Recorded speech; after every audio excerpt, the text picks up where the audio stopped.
Hello, what's going on, everybody? Welcome back to another episode of the J Sports Podcast. I'm your host, Josh Winokowski, and today I am joined by one of the 2.5 hoopers, Joshua Rhodes. Josh, how you doing today? I'm good, Josh. Thanks for having me again. It's a Josh and Josh connection for this episode right here. Yes, sir. And yeah, we got some stuff to talk about today. But before we even talk about anything, I'm going to play an audio clip from what we said last week on our Uh-oh. podcast. And because you need to admit when you're wrong sometimes. And so this is what we had to say about JJ Watt and the Arizona Cardinals. Well, I said it and I got backed up by both of you. I know Arizona was thrown out there because DeAndre Hopkins wanted him there, but I think that's the very last team that would sign him. Russell Wilson running from his life, and he has to play J.J. Watt, Aaron Donald, and Nick Bosa. In that situation, Josh, he would retire. I think he might retire. Yeah, that would be when he wants I demand a trade by Seattle. That's when he demands a trade, as if J.J. Watt goes to Arizona. But I think I like the Tennessee.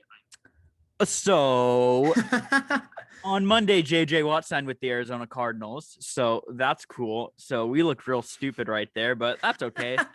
Yeah, I said Arizona would be the last team he would want to go to. And then we added on top of that if that happened, Russell Wilson would either retire or demand a trade. Well, now that JJ Watt is in Arizona, do you think a Russell Wilson trade is more likely? Honestly, I'm not entirely sure. This kind of took everybody by surprise. A lot of it, I believe, has to do with JJ Watt's belief in Kyler Murray and the other side of the field. And, if we look at JJ Watt's career history, he hasn't had the greatest offense in the world. Yeah. But I don't know in terms of Russell Wilson, if this really changes too much, because it depends on what they kind of do in the off season. I think that's really the big determinant in whether he stays or not. I feel like if he's going to make a move, it'll probably be toward the end of free agency, where it's okay, it doesn't look like this team is doing anything to do any favors for me, so I'm going to head out. But I don't think as of right now, he's too worried about other teams. Oh, fair enough. Yeah. I just think about it, and I've texted all of you guys about it. He has to face Nick Bosa twice a year. Now he has to face J.J. Watt and Chandler Jones twice a year, and he has to face Aaron Donald twice a year, and he has no offensive line. So it's very concerning if Seattle does not address the offensive line problems.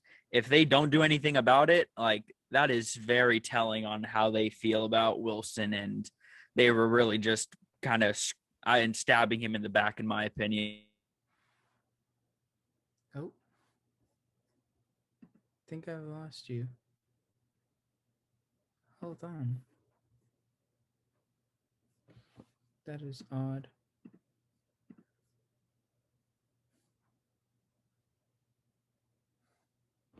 Huh.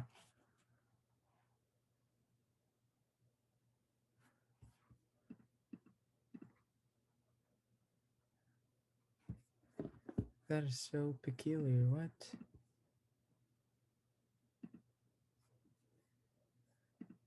Oh.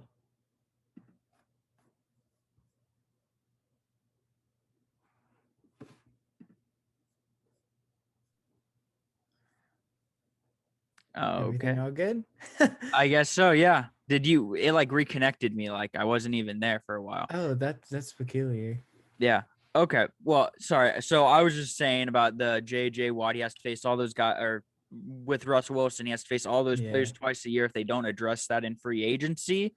Mm-hmm. I feel like that's stabbing him in the back, and it's just a real bad situation. And it seems like each passing day it gets worse and worse. I don't know about you, but it seems like more bad news comes out every day out of Seattle. So did you see the mic'd in where Chandler Jones asked one of the Seattle offensive linemen, you watch film on me? And the O lineman says, I didn't watch film this week.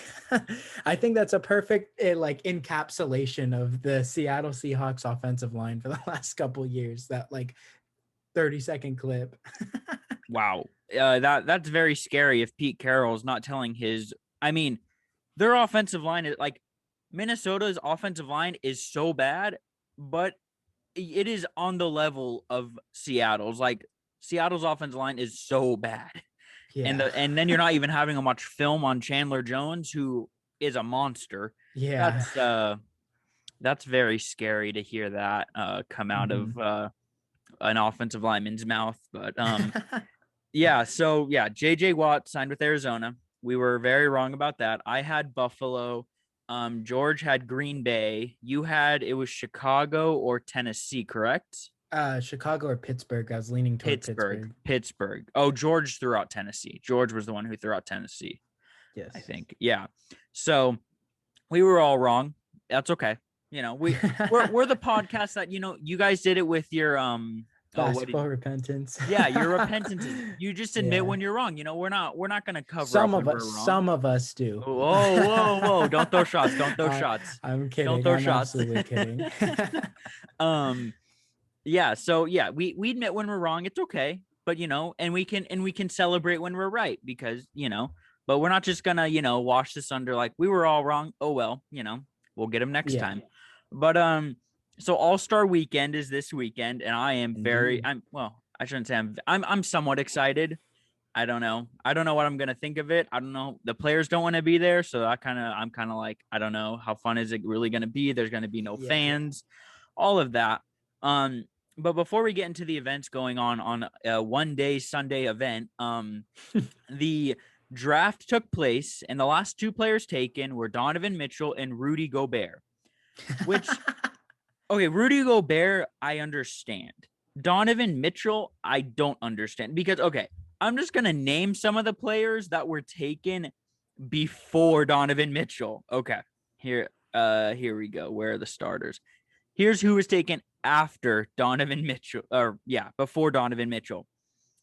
Devin Booker, James Harden, Zach Levine, Julius Randle, Nikola Vucevic, Zion, Ben Simmons, Sabonis, Chris Paul, Damian Lillard, Paul George, and Jaylen Brown. Ooh, Paul George. I could name a couple of players I would take before. I would take Donovan Mitchell before. And I know it's the All-Star game and it's tough, but like, I mean, Rudy Gobert, I think we kind of all knew it was going to be Gobert or Sabonis as the last pick. Yeah. I think we all knew that. Mitchell surprised me. I just want to hear your opinion on those two being the last two guys taken. Well, I mean, I think there's a little bit of pettiness, just because, you know, Utah's been a interesting piece there, the number one seed. And obviously a lot of teams didn't really expect that. And I'm sure not a lot of players did. And what kind of recently came to light is just the way that Utah kind of handles things. Like it's the regular season. It's kind of a shortened off season. So players are trying to rest their body. And it kind of seems like on occasion, Utah takes it a little bit too seriously, but it's their job. So it's not like a harp against them. But if we're using it as a reason for why they got taken last, you got to realize that half of these players that are all-stars, like it's like a kind of like a top of the pyramid sort of thing. You learn to become familiar with everybody. And I'm sure like LeBron's picking players that he wants to play with rather than who's actually like better. Mm-hmm. So I think it's not too surprising. It's kind of funny, to be honest.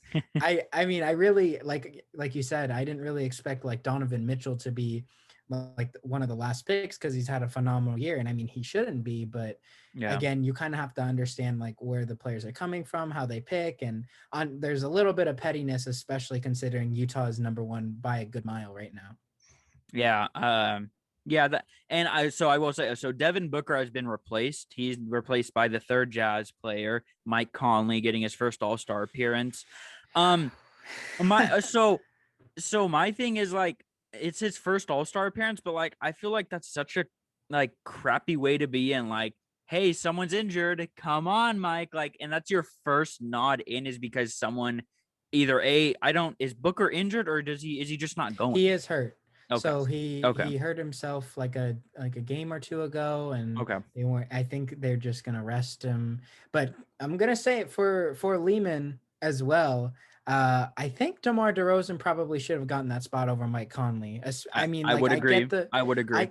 I I get the whole Utah's number one and Mike Conley's been having a good year, but like, no, you absolutely are correct where it's like, oh, somebody gets hurt last second. Come on, like here you are. Here's a little spot for you. But Come on to our big COVID center we're yeah, gonna have over exactly. here. Come on. Yeah. So that was the draft and everything that took place. Then I just told you about the replacement. Now let's get into the events. So it is gonna be all done on Sunday, March 7th, and it's gonna be starting out at 6. So we have the skills competition, 3-point contest, and the dunk contest at halftime of the All-Star game. So I'm gonna start off because I know you missed the podcast where they gave their predictions on who they thought would win all the events. So let's go over that. So let's start in the skills competition. The guards are going to be Rocco, Robert Covington, Luka Doncic, Chris Paul. The bigs, Julius Randle, Domantas Sabonis, and Nikola Vucevic. Who do you think wins the skills competition? So I know George is a big Julius Randle guy, and I don't know where Lehman directed, but Me and Lehman went with Sabonis. We both went big. We all went bigs. All went big. So I'm gonna actually take a page out of our outside of everybody's book and pick Robert Covington. I don't know. It's every year. It's always like the one guy you're like, oh, he's just there. He'll be like a first or second round exit. I mean, like, I don't know. It's always that guy. And I feel like Robert Covington, he got put in the guard position, but I feel like he's like 6'8" or something like that. And he dribbles the ball well. And I know the guards really don't try because it's like the bigs, but I just feel like the bigs this year are a little bit slower than they have been in the past. And I don't know. I kind of like, I have like a little hunch that Robert Covington might win it. Yeah, I mean, yeah, I wouldn't be surprised if he won, but I'm with you. It's always someone who's kind of like under the radar. Like that's why I don't think it's going to be Luka, and I don't think it's going to be Chris Paul. I think any of the three bigs could win. Vucevic is slower than the others, so he's going to have trouble. Yeah. But Julius gets up the court kind of. I think he gets up the court well. I think Julius does. But I'm really excited for the skills competition. I enjoy watching it. I know it's a snooze fest for other people, but I really enjoy it. The big, I think people's kind of favorite event, I think, is going to be the 3-point contest. Yeah. Where you're going to have Devin Booker, Jaylen Brown, Steph Curry, Zach Levine, Donovan Mitchell, and Jason Tatum. So, I was on your guys' podcast, today's episode, but yesterday. And I picked Steph, and then I forgot Donovan Mitchell was there. So I'm officially changing my pick. I'm gonna put Donovan Mitchell is gonna win the 3-point contest. That's my pick. Josh, where are you going with it? So real quick, Mike Conley's actually also going to replace Devin Booker in the 3-point contest. No, okay. Makes sense. I would like to add that next year, I know we've kind of talked about all-star rule changes. I would really like, because the 3-point contest, I feel like personally, as somebody that's watched it for almost a decade, it gets kind of boring. You see like some of the 3-point shooters, and you see a lot of like these scorers who not are necessarily 3-point specialists, and it kind of gets a little bit boring. I would like to see a tandem 3-point contest where one player for when they pick the players that do the 3-point contest, they have a pool of either retired players, celebrities on the other side of the court, and they match the best 3-point shooter in terms of percentage for the pool of current players with the essentially quote unquote worst 3-point shooter in the tandem. So, for example, if Steph Curry, I don't know if he has the best 3-point percentage in this group, but let's just say he does. He's probably the most accredited shooter. And in the pool, we had somebody like Shaq. Shaq would have to shoot 25 threes on the other side, and Curry would shoot his 25 threes, and they would combine their score. It would be like a group thing. Yeah, I like that. I could fuck with that. I like it. But to answer your question, I think. Oh man, this is tough. There's so many good shooters. I know there is. I think I'm gonna go Zach Levine. I feel like he just has a nice stroke. I think he's shooting like 43%, and I know a lot of them are just like ridiculous like pull-ups, but I feel like he's just one of the more underrated knockdown shooters. Like if he has an open shot, he's going to put it in. So I feel like he might do some damage, especially since Devin Booker, like the quote unquote wild card, is out. Cause I don't think Mike Conley is really in the same group as these guys. But yeah, I mean, I'd say before Devin Booker got replaced with Mike Conley, you could look at all six, and honestly, there wasn't. If you could have said any of the six names, and I would say, yeah, he could probably win. Like, yeah, I mean, now with Mike Conley, I'll say I don't think he's gonna win, but watch, he's gonna win now because I said that. Because that's how Mike it works. Conley breaks the final round record and misses 1 out of the 25. Right. So I'm excited for the 3-point contest. I'm with you. It gets a little boring for me. It does sometimes. Yeah. And you see a lot of the same guys every year. Steph's been in it. This is gonna be his 5th or 6th time in it. I don't know. So, But yeah, so that's a 3-point contest. Then you have the All-Star game. And in the middle of the All-Star game, we're going to take an hour and a half break to do a dunk contest with. Okay. Where I have an issue with this is, okay, Cassius Stanley is in it. The man does not play. He does not play a lot. He gets DNPs all the time. Yeah. So the other part, so it's Cassius Stanley. Then we have Onfreen. How do you say that first name? Anthony Simons. Yes. Yeah. Simons of the Blazers, who again, is he a DNP guy as well? Because I haven't heard. He's actually been playing a lot more minutes because CJ's been out, but he's kind of been like their project player because he was kind of a young prospect when they drafted him. So when CJ comes back, he's gonna lose a lot of minutes. Probably, but I think he'll still get like 10-15 a game. Okay, and then the one player that everybody knows the name of because he was drafted and is Obi Toppin of the New York Knicks. So those are the three and the players in the dunk contest. And who do you think's gonna win? I mean, wow. Oh, hang on. Okay, so before are you excited about the dunk contest? No, I don't like the candidates. Cool. If I'm being honest, I don't either. I totally get what you're saying about they're just these like high flyers that really don't play. Yeah. Well, but my thing is, Derek Jones Jr., that was a fun one. His first dunk contest, he was a DNP guy, but you saw highlights from him in the G League and the dude jumped out of the gym. Like, I know all these guys can throw down, but there's not a name here where you are gonna turn on the TV just to watch the dunk contest. There's no big star names in this. Like at least last year you had some bigger names. I know AC Fresh declined an invite to the dunk contest. But I mean, I don't want to go into the COVID center as well, so I understand it. So yeah, I'm with you. It's a toss up. Do you have someone? I mean, just throw out a prediction. Who's gonna win? I think Cassius Stanley has the best build out of these three players. I think he's a bit more athletic, and I'm gonna go with him. He's that's who I went with on Jacob's podcast, and I'll stay. I just don't think it'll be Obi Toppin. I know he can. I've seen some of the practice dunks he's done before, but like it seems like the guys with bigger builds just have trouble because the guards can do so much more athletic things, and dunks look better when a guard does them than a big does them because the guard's so much smaller. They normally have actually a better vertical. So I'm with you. I said Cassius Stanley would win. And so then we have the All-Star game itself. And so we have LeBron versus Team Durant. Katie won't be playing though. So I'm going to just go down the rosters and I just want to hear who you think is going to win. So Team LeBron is LeBron, Giannis, Steph, Luka, Jokic, Jaylen Brown, Paul George, Rudy Gobert, Damian Lillard, Chris Paul, Sabonis, and Ben Simmons. Team Durant, well, it is KD. I mean, he's hurt though. So Bradley Beal, Joel Embiid, Kyrie Irving, Kawhi Leonard, Jason Tatum, now Mike Conley, James Harden, Zach Levine, Donovan Mitchell, Julius Randle, Nikola Vucevic, and Zion Williamson. So, quite honestly, Oh man. And they're doing it the same format they did last year, correct?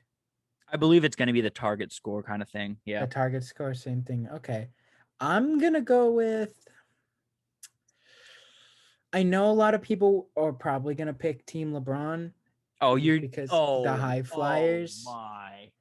There's no way Team Durant is going to win this. I No way. I'm gonna go with the Team Durant just because I think their bench Oh. is just a little bit better than Team LeBron. Now, obviously, Oh, yeah. Okay. I mean, like, I'm not entirely sure. I just feel like this year, I don't think there's too much of like a care, especially on the LeBron side, except maybe like Giannis. But a lot of the LeBron players that he picked are like passers, like elite passers, like LeBron, Luca, Jokic, Curry, Mhm. and they got CP3 on the bench. They have Ben Simmons, who can't shoot, but he can pass the ball. He could pass it to And Dame Dalla, and he's going to be popping threes. Damian Lillard would probably have to. Damian Lillard might drop like 60. He might break the All-Star scoring record. Okay, yeah. So LeBron got all these passers, but then his other so Steph, he's a good passer, but he likes to run around and get the ball and then shoot. And Giannis is not a passer. I can argue this. He is not a passer by any He's means. not. No. So you have really 4 passers to give the ball to Giannis. I feel like Giannis is going to have a big game just because LeBron's not going to care. So when he gets the ball, he's going to pass. Yeah. And so that's where I picked Team LeBron just because that starting lineup is so ginormous. And then all the people not playing for KD, including KD. Yeah. No, that makes sense. LeBron might have gotten all the passers, but he didn't get the number one guy in assist, James Harden, and he's gonna sit on that bench. I don't know. I kind of like the Team Durant lineup a little bit better. Donovan Mitchell is on Team Durant, and I know that he's gonna have a little bit of a grudge. Yep. So we'll have to sure. Maybe their Mitchell bench gets a little excited. I will give you that their bench is better, but we know with the target score the way it works. The final quarter, it's the starters, and unless you foul out, which is impossible to do in an all-star game. The starters are playing the fourth quarter basically. But I will agree with that. The Team Durant bench, I will say talent-wise is better, but the one threat is Damian Lillard on Team LeBron off the bench, and he can just go off at a moment's notice. But I like the rosters. I'm gonna watch it. I'm excited for it. I wish the players were more excited about it, but I understand why they're pissed about it. But yeah, we have All-Star Weekend this weekend. That is very exciting. One thing I forgot to mention when we were talking NFL, and I kind of just want to bring this up to you real quick. Okay. So I need to find the tweet because I think this is a brilliant idea, and I just want to know like what you would like. So it's the NFL offseason, so you have trade rumors and all that stuff going on, but in the process you have rule changes happening as well, where they looked like the big talk is adding the 17th game to the season, but I don't care about that as much as I care about this. This has actually been officially proposed, and this will be voted on. Okay. The 4th and 15 alternative to the onside kick again is before the NFL competition committee, along with the proposal to delay coaching and GM hirings until after the Super Bowl. So what that is instead of kicking an onside kick, you get a one-play 4th and 15 with your offense on the field. If they get the first down, you keep the ball and you keep going. So if the onside kick is you normally kick it out the 40, need to get it to the 50 before you can touch. So you'd get the ball at the 35, need to get to the 50. And if the defense stops you, they take over from the 35. So I just want to get you would you prefer that over the onside kick? So it's winners, basically. Yeah. I'm going to say no, because personally, if I'm looking at this from a business as a fan, I would absolutely love this. This is Yes. awesome. It's 4th and 15. Like obviously everybody wants to see more offense versus defense. That's the whole Yes. point of the game. So from a fan perspective, it's an obvious yes. They've been dying for it. We've heard this for like 5 years, but that's interesting that this is the first year that they've like actually considered it. It did get voted on last year, actually. If I'm looking at a business perspective, am I looking from a team perspective and managing perspective? I would probably vote no, simply because that just not what's the word? It just kind of like lowers the value of kickers and punters too. And I especially considering like nowadays, a lot of kickers and a lot of punters are having a lot of shanks and a lot of bad things. Like we're seeing much more fluctuation in terms of that position more than we've seen in the last decade. Yeah, And for sure. we've seen like, I mean, I'm gonna be a little bit of a, or not a little bit of a sour puss, but like, like kickers, like there's been in fantasy, like a lot of people, that's the only way they really track how kickers do. And there's games where kickers like are 23 points or like -13. So Justin Tucker is elite.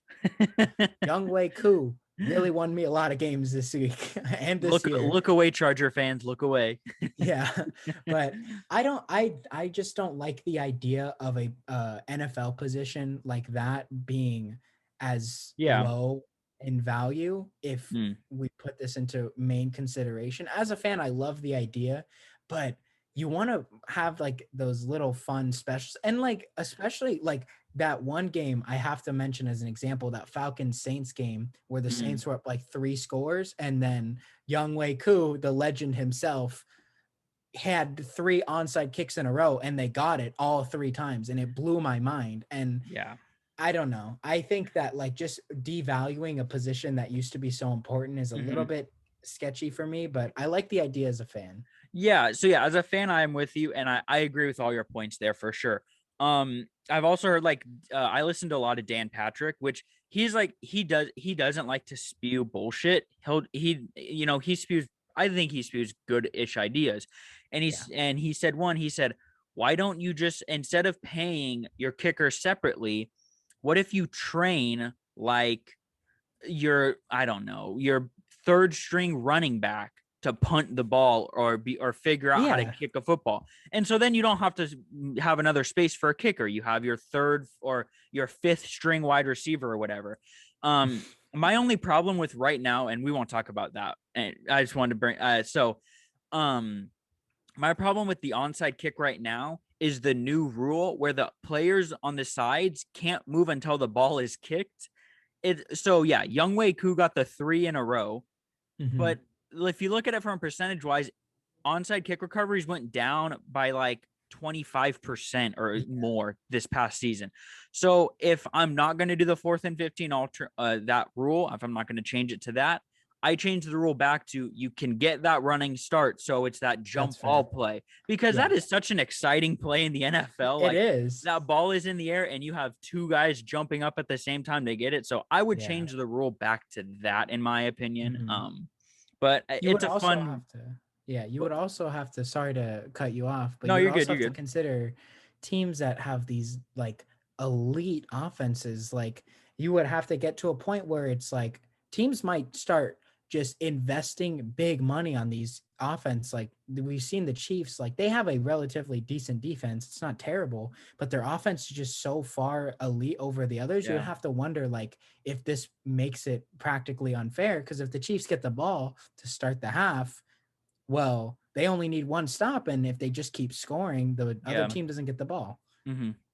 Yeah. But I mean, just imagine like for the Seahawks, you change their onside rule. No, so for the Seahawks, you change the onside kick rule back to you get the running start, and the hands team is fucking DK Metcalf coming with his big body and those hands. It's Seattle should onside kick every time at this point. He will grab everything. So I realized I forgot to say that during when we were talking NFL, but I just wanted to get your opinion on that kind of talk of rule change, I guess. But back to the NBA. This was brought up on the Dan Patrick show today, but this is coming out Saturday. So it was brought up Friday morning on their show, where they talked about, exciting players and then like non-exciting players that won. So I want to ask you personally, if you had an NBA career, who would you rather have? You have Vince Carter, slam dunk champion. You have a pretty good career and a big highlight reel, but you won nothing. Mm-hmm. Or you have the career of Tim Duncan. You are called the big fundamental and you make 0 exciting plays in your career, but you win 5 championships. Wow. I mean, in all honesty, like I think this is a no-brainer, and I think Tim Duncan should be the way to go. I know his name's It should be the way to go. It should be. I mean, right?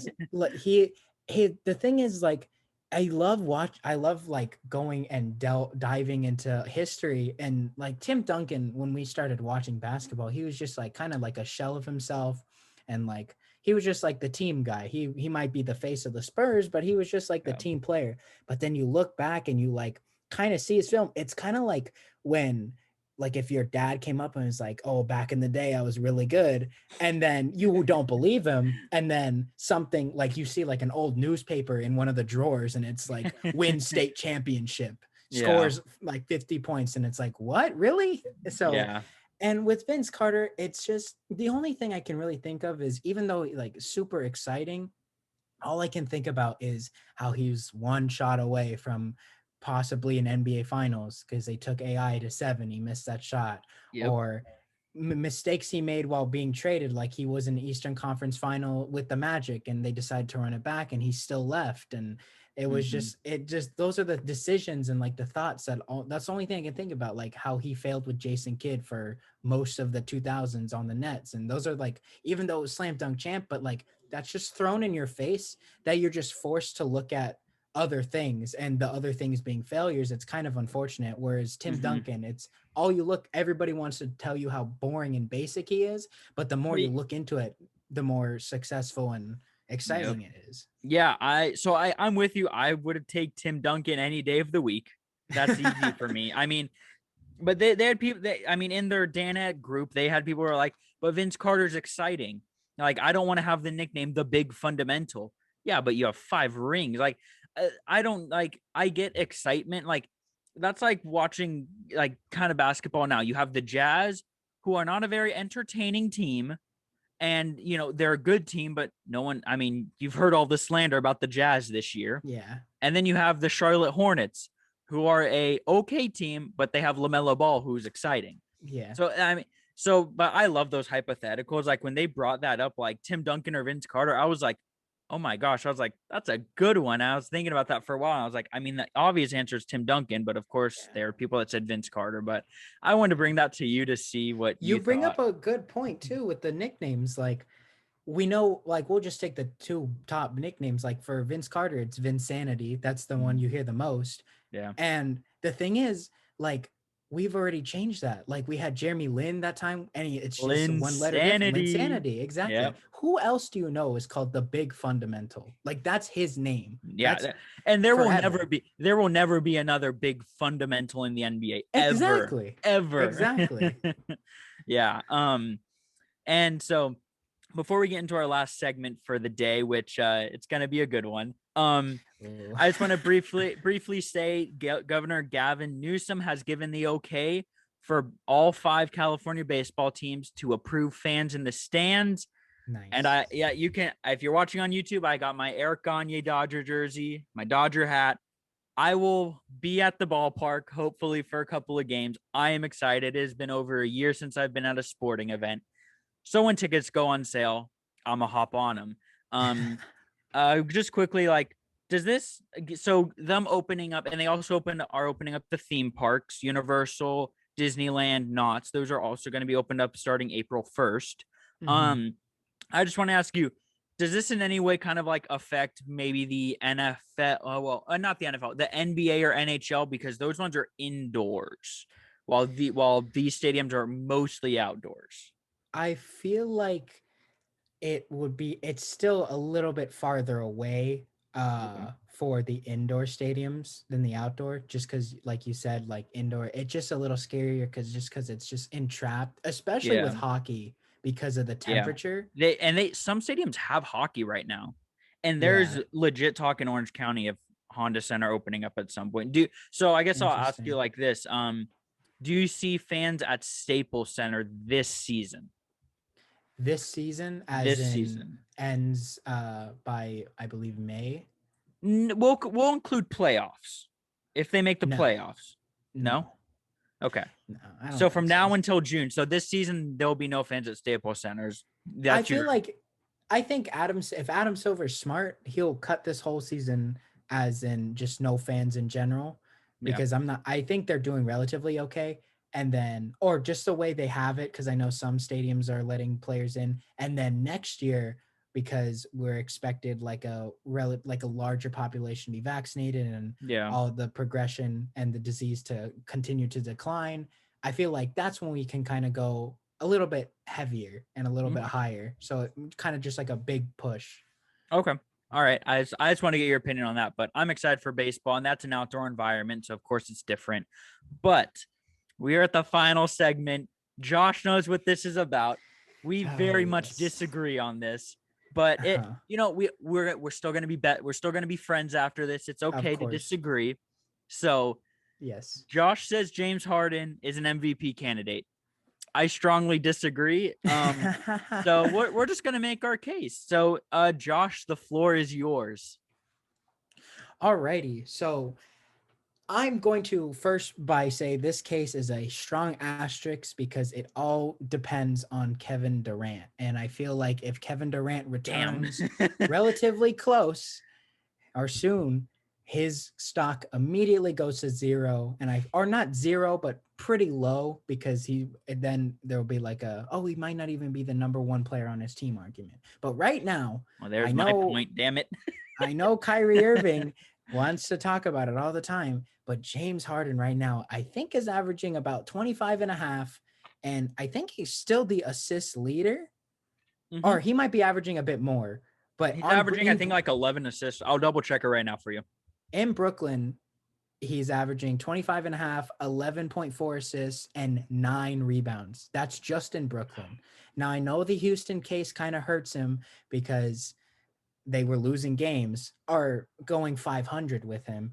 But I think we can kind of look beside that just because of how good the Nets have been since he got there, because the Nets were also at 500, and you can see the level of impact that Harden has. And I know the Rockets have the Christian Wood injury, but you see the Rockets are basically at the bottom of their 14th, and the Nets went from like 10th fighting for like a 500, and now they're half a game away from leading the East.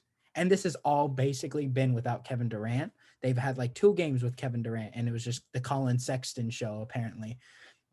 But they're 9-1 in their last 10. They had a 9-game winning streak. James Harden, also, fun fact, James Harden has played, I don't remember how many games. It's like been 14 games. And I think he's like top 3 all time on the Nets for triple doubles. You know how ridiculous that is? I know the Nets don't have like a crazy star-studded franchise history, especially with Brooklyn, but the fact that he's like almost the leader in triple doubles, that's ridiculous. His efforts clearly changed. He really looks like he wants to play basketball again. I have the stats now. It's 25, 8, and 11. Those are relatively strong MVP numbers. And I do understand that there are players that probably are more favorited, such as Joel Embiid, who is still my number one. Want to clarify that. And we have LeBron and, of course, Donovan Mitchell, best player and best team scenario. But Jokic, I think Harden, question mark? a little too low for me in the standings. Okay. Sorry. Hate to break that to George especially. But I think his name should get thrown in there. I mean, if we're looking at this team without Harden and it's just Kyrie, no Kevin Durant, I'm arguing that they might have the same record as like Chicago.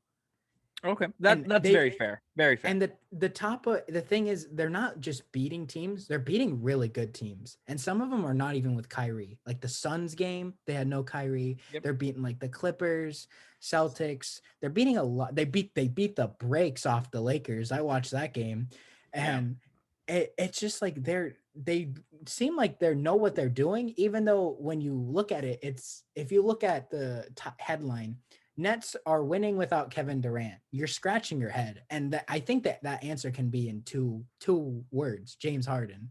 So I feel like he should get thrown in there just because his impact. He has the stats, and he's also just like transformed Brooklyn. And it'll be interesting to see how that works when Kevin Durant gets back. But I just think his name should get thrown in the conversation. I don't think necessarily he has the strongest case, but I feel like he has a case where he could make like the finalist for MVP at the end of the year. Okay, yeah. And yeah, all very good points. You did bring up some of my arguments. There was one you did not bring up, so I will bring that up. But so yes, if Kevin Durant comes back and he is Kevin Durant again, James Harden, he won't be the MVP on his team. I agree with you right now he is.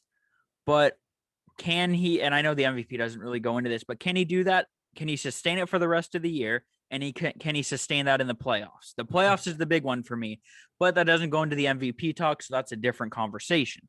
And my thing with James Harden is he quit on Houston. So this is why I really don't think you can throw him in this conversation. Houston bent over backwards every offseason to get the team he specifically wanted. Okay. He wanted Chris Paul. They got Chris Paul.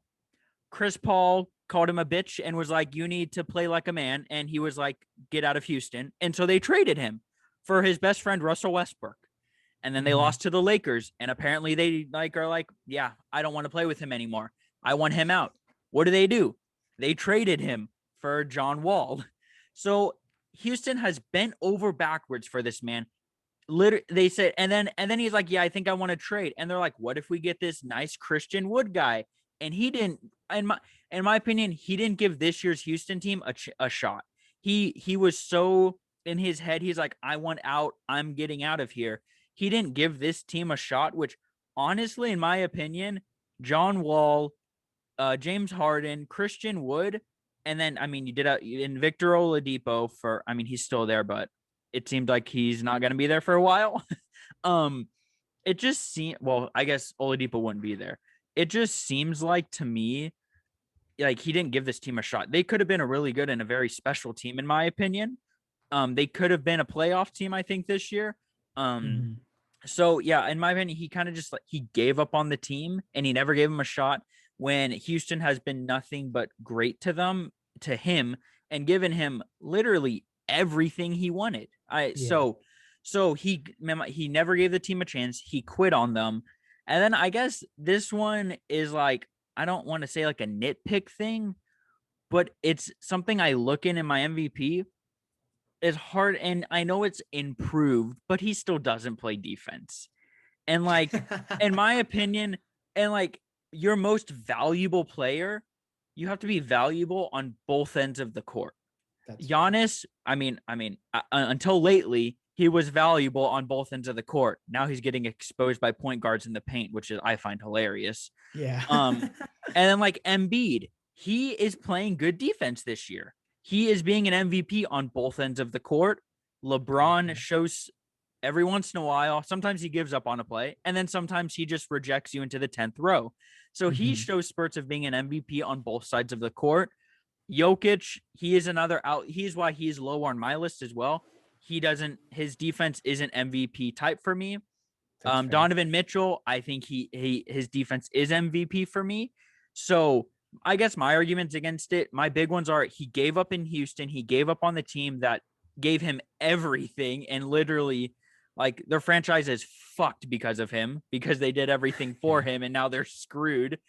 And he's not the MVP on both ends of the court. If so, that's my argument. But I mean, fair enough. And yeah, and I'm with you. Like, I don't, I'm not against. I just like if he ends like in the top 3 of voting finishing, I guess I'd be kind of like, I don't know. I mean, if he goes off and averages 30, 35, okay, fair enough then, But yeah, I just wanted to hear your side because I know you do have James Harden as your as one of your MVP. I put him in the conversation. So, but now I know your point of view, and I hear your points. I definitely do. I also do too, because like you said, the MVP on both sides of the court, he kind of just meshes in with the whole Nets culture, the Steve Nash culture of the timely stops, where it's like, you know what? We're not great defensively, because they look at DeAndre Jordan in there and like, we're not great defensively, but when we have to. But Blake Griffin, baby. I don't know what they're doing. I don't know Griffin. Either. That's such a dumb I'm cool with it. Like, if I see Kyrie, we'll see it in the playoffs. It'll be Kyrie, Harden. Yep. They'll have Bruce Brown, Kevin Durant, Blake Griffin. My mind's gonna explode. But I imagine mean, this like 4 years ago. My gosh, 4 years ago they had like I think the top 3 MVP candidates, and Curry, Harden, and Durant, and Blake Griffin and DeAndre Jordan. That would be cool. But I mean, I kind of get what you're saying about the Houston thing, but I feel like Houston kind of exploded on themselves, because not only did they trade for Wall, that's kind of more like a surface thing, because like the Harden and versus the point guard situation's kind of been that, but the front office completely did a flip. They lost Daryl Morey, Mike D'Antoni left, and they both went to other successful franchises. Yep. Like Daryl Morey is managing the number 1 seed in the East, and Mike D'Antoni is James Harden's assistant coach right now. So I feel like, I think it was just a little bit, I don't know if it was overdue, but I think Houston was also not giving him it was more like we would like to keep him, but we kind of understand that an era is changing, and Harden kind of understood that too. So even though like they got the culture shift, it was kind of like we've lived and accepted that it's not going to work. Yeah. And well, I guess, and this might never be told, we may never hear about this. I want to know, like, did Harden want Morey fired, or was it ownership that wanted it? Did he want D'Antoni gone, or was it ownership that wanted him gone? I don't think Harden wanted D'Antoni gone. I don't think he wanted D'Antoni. Right no, I don't think he wanted D'Antoni, but I really do have a feeling that he kind of wanted Daryl Morey out, because he's Fair enough. You get me these stars and it's not getting us anywhere. Okay, but these are the stars that you said you wanted. It's like, so it's a two-way street, and we might never know that side of the story. Serge Ibaka is going to have one of the Smoke Sesh podcasts, and Harden, KD, and Russell Westbrook are all going to reunite at the end of their careers. Yeah, maybe we'll get that. Hopefully. But so I wanted to hear your side of the James Harden thing. I'm glad I heard it now, and I can respect that opinion. It's not like though. It's not like you're like you're not like Zubac for MVP. It's not like that insane. It's not the worst. It's not my worst opinion or take I've had. No, it's not. Everyone knows I have a bias towards James Harden. I've never liked his game style, but that's just me. But no, So Josh, thank you for joining me on the podcast. Always a pleasure. Yeah, let my listeners know where they can find either you personally or the podcast on the social medias and platforms. So I believe all of our personal information are on our social media accounts, but if you wanted to, our Instagram and Twitter is at @THHoopers. Our Spotify is 2.5 Hoopers. It kind of has a kind of generic logo. We're still throwing ideas out there. And we also started a YouTube channel, same thing, same logo. And you should look at the thumbnails, because our good buddy and host Lehman is always trying to catch us lacking and laughing about ridiculous things throughout our relatively 45 to 50 minute podcast, hopefully. But awesome. All right. So that's where you can find them. They are podcast Monday, Wednesdays, and Fridays. Recap in detail of basically every NBA game that went down, and then they talk. Then they have a fun game they'll play, and it's a great podcast. You have the halftime report with George.